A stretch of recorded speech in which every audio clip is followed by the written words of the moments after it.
Ajo.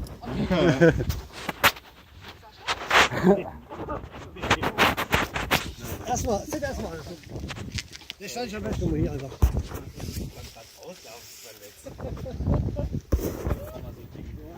Ja, ich bin's. So, also ich muss dir das ansehen.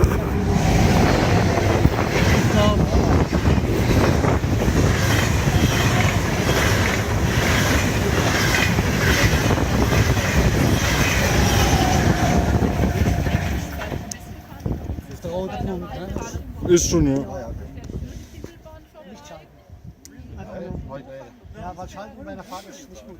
Langsam mal bevor es.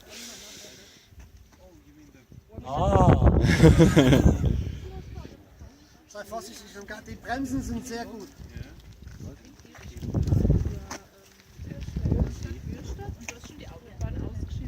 Bitte Nutzer.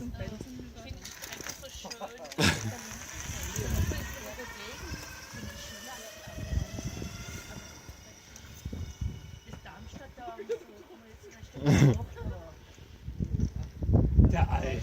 Ah ja, der. Da hat er keine Chance, er muss erst treten, dann braucht es viel Geschwindigkeit. Und wenn du das Fahrrad abnimmst. Normal mit so einem Ding. Das ist Wahnsinn. Als wir das erste Mal da waren, hieß es ein Alien, der da steht. Nee, der stand irgendwo drin und dann hast du gesagt, der bleibt hier nicht im Haus.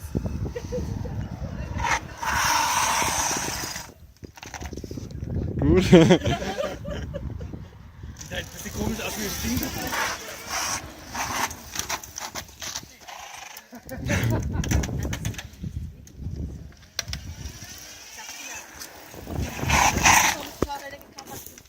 Alle schon uns vor der Hochbühne.